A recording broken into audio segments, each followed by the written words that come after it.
हाय, hello, नमस्कार प्रेक्षकांनो. आज आपण नशीब ऑन या मालिकेत बघणार आहोत की गिरिजा आणि वासंती बाहेर भेटत असतात. गिरिजा वासंतीला सांगत असते की एक गोष्ट नेहमी लक्षात ठेवा, तुम्ही आता एकट्या नाही आहात. आपण दोघी नेहमी एकमेकींसोबत असणार आहोत. आता आपण घाबरायचं नाही तर घाबरावायचं. वासंती म्हणते, हो हो ग, त्याशिवाय मी शांततेने मरूही शकणार नाही. वासंती रडायला लागते. गिरिजा म्हणते, आई काय बोलताय तुम्ही? प्लीज असं नका बोलू. माझ्या आईनंतर आईसारखं माया लावणारे आत्ता मला कोणीतरी भेटलं आहे. त्यात तुम्ही असं म्हणताय. मी तुम्हाला काही होऊ देणार नाही. येथे गिरिजा आणि वासंती इमोशनल होतात. तेवढ्यात पाठीमागून आवाज येतो, नमस्कार नागेश्वर साहेब. नागेश्वर म्हणतो, नमस्कार. ती व्यक्ती म्हणते, साहेब आपल्या मंदिरामध्ये सप्ताह आहे, तिकडे तुम्ही नक्की या. नागेश्वर म्हणतो, हो नक्की येईल. गिरिजा बघते, नागेश्वर आलेला असतो. गिरिजा आणि वासंती लगेच लपतात. पण नागेश्वरच्या लक्षात येतं की इथे गिरिजा आणि वासंती आलेल्या आहे. गिरिजा म्हणते, हे इथे कसे आले? वासंती म्हणते, बघ ना, आपण एवढी काळजी घेतली तरी हे इथे आलेच. त्यांची खूप मोठी फौज आहे ग, त्यांच्यासमोर आपण कसे टिकणार आहोत? गिरिजा आईला धीर देते आणि म्हणते, आई आपण फक्त टिकणारच नाही आहोत तर आपण पुरून उरणार आहोत, कारण आपली बाजू सत्याची आहे. गिरिजा म्हणते, वाईट फक्त एवढ्या गोष्टीचं वाटतं आहे की आपल्या ह्या परिस्थितीत रुद्रची साथ आपल्याला मिळणार नाही. वासंती म्हणते, जोपर्यंत नागेश्वरचं सत्य रुद्रसमोर येत नाही तोपर्यंत आपल्याला साथ देणार नाही, तोपर्यंत त्याचे डोळे उघडणार नाही. गिरिजा म्हणते, नागेश्वरचा माज उचलायचा असल्यास आपल्याला त्यांच्यासारखा विचार करावा लागेल. नागेश्वर आपल्या मनातल्या मनात म्हणत असतो, तुम्ही इथे आहे याची मला खात्री आहे, पण तुम्ही लपून बसला आहेत. पण तुमचा फोन तर वाजलेच ना.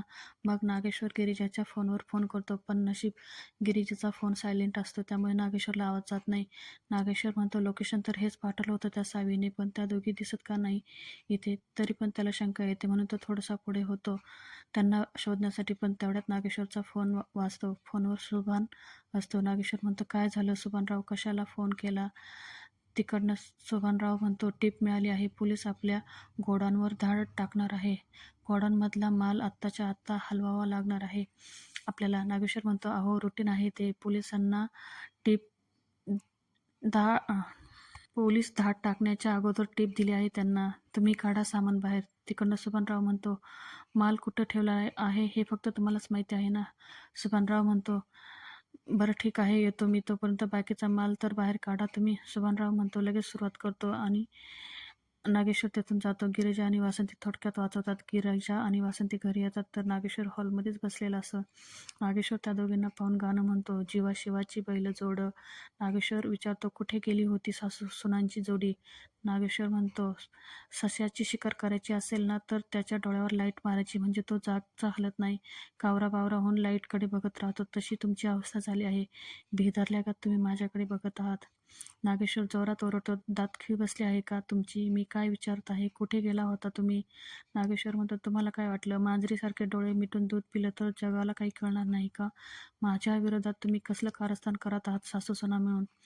नागेश्वर वासंती आणि गिरिजाला धमकावता विचारात, तो कुठे गेला होता सांगा. वासंती बोलणार तेवढ्यात गिरिजा म्हणते, देवीची ओटी भरायला गेलो होतो आम्ही, देवळात गेलो होतो. नागेश्वर म्हणतो, घरात कुणालाही न सांगता असं लपून छपून चोरासारखं, आणि देवळात गेला होता का तुम्ही? तेवढ्यात तेथे दिदी येते आणि त्या म्हणतात, दादासाहेब ह्या अशा नाही ऐकणार, यांना एकदा तुमचा दरारा दाखवा. तुमच्या सुनेने तुमच्या बायकोच्या डोक्यात हवा भरली आहे, त्यामुळे आधी तिचे पंख छाटा, मगच त्या दोघी त्यांच्या लायकीत येतील. नागेश्वर म्हणतो, आता खरं सांगताय की सांगायला लावू तुम्हाला? एकत्रच होता ना तुम्ही दोघी? गिरिजा म्हणते, हो एकत्रच होतो. म्हणजे मी आधी बाहेर पडले होते आणि नंतर आईंना फोन करून बोलावून घेतलं होतं, कारण आम्हाला मंदिरात जाऊन देवीची ओटी भरायची होती. नागेश्वर म्हणतो, आजवर तुम्हाला देवीची ओटी भरण्याची आठवण नाही झाली? तेवढ्यात तेथे रुद्र येतो. रुद्र म्हणतो, दादासाहेब असं काय करताय?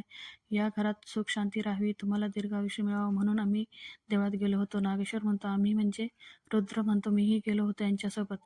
गिरिजा मनातल्या मनात हसत असते. तिला आठवतं तिने कसं रुद्रला तेथे बोलून घेतलं होतं. वासंती म्हणते, काळ आला होता पण वेळ आली नव्हती. गिरिजा, आता कसंही करून आपल्याला इथून लवकर घरी जावं लागेल. गिरिजा म्हणते, नाही आई, ज्या अर्थी नागेश्वर घोरपडे स्वतः इथे आले त्या अर्थी त्यांना नक्कीच कळलं होतं की आपण दोघी इथे आहोत. त्यांचा हा संशय घालवण्यासाठी आपल्याला काहीतरी करायला हवं आहे. वासंती म्हणते आपण काय करणार आहोत. गिरिजा म्हणते आपल्याला असं काहीतरी करावं लागेल ज्या परिस्थितीत अडकल्यावर नागेश्वर घोरपडे यांनी केलं असतं. वासंती म्हणते आपण काय करू शकतो गिरिजा. हे बघ आपण घरी गेल्यावर आपल्यावर प्रश्नांची भडीमार होणारच आहे. आपण त्यांना काय उत्तर देणार आहोत. गिरिजा म्हणते मी पण तोच विचार करत आहे आई. कारण आपण दोघींनीही काही सांगितले तरी नागेश्वर त्यावर विश्वास ठेवणार नाही. आई आपल्याला आता फक्त रुद्रच मदत करू शकतात. गिरिजा रुद्रला फोन करते आणि म्हणते रुद्र तुमच्याकडे एक काम आहे. कुठे आहात तुम्ही. गिरिजा म्हणते आम्ही ना एका मंदिरात आलेलो आहोत. तेथे एक गुरुजी आहेत.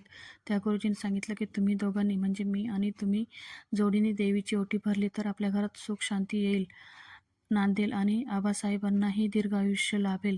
तुम्ही येऊ शकता का. आपण जाऊया. रुद्र म्हणतो पण आबासाहेब तुम्ही अशी का चौकशी करत आहात. कारण यांनी जे काही केलं ते आपल्या घरासाठीच केलं ना.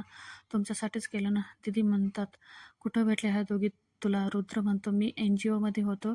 गिरिजांनी फोन करून मला तेथे बोलून घेतलं कारण जोडीने ओटी भरायची होती आणि देवळात देवीची ओटी भरली आणि घरी आलो. रुद्र म्हणतो काय झालं.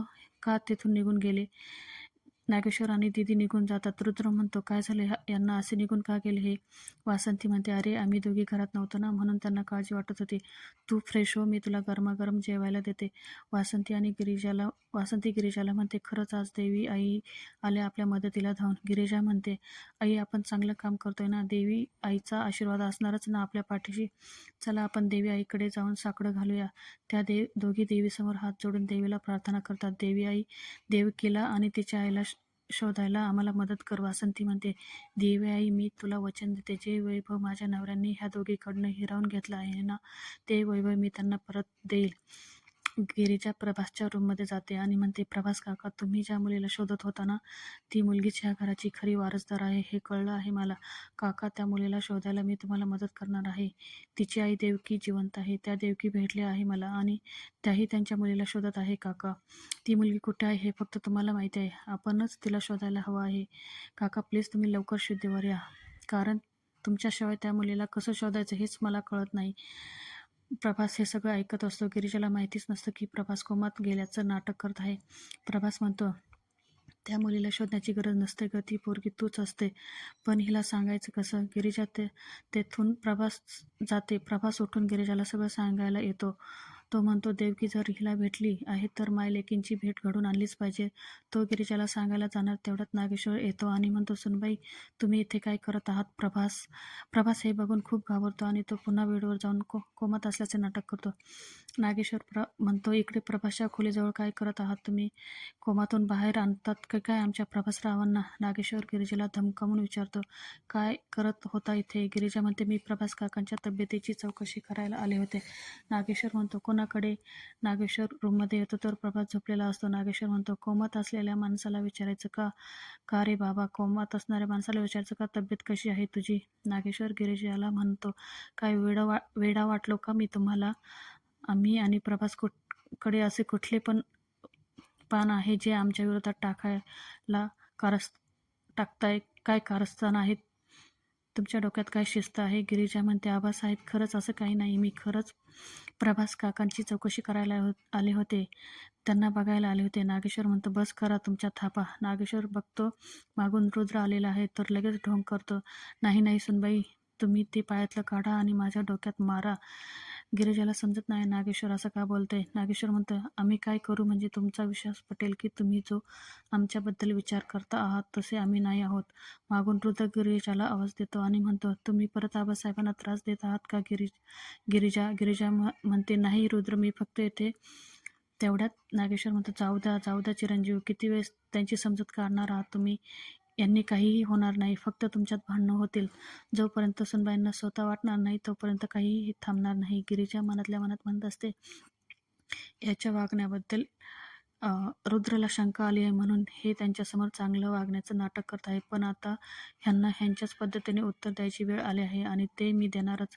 येथे आजचा भाग संपतो. आपण उद्या बघणार आहोत की रुद्र म्हणत असतो आपलं लग्न झालं असूनही आपल्यात नवरा बायकोंसारखं नातं नाही आहे पण आपण चांगले मित्र बनू शकतो ना. गिरिजा म्हणते हो. गिरिजा म्हणते बेस्ट फ्रेंड. पुढे रुद्र गिरिजाला म्हणतो असतो की काही दिवसापूर्वी आम्हाला एक बाई भेटली होती. तीच बाई पुन्हा आमच्या आश्रमाजवळ भेटली.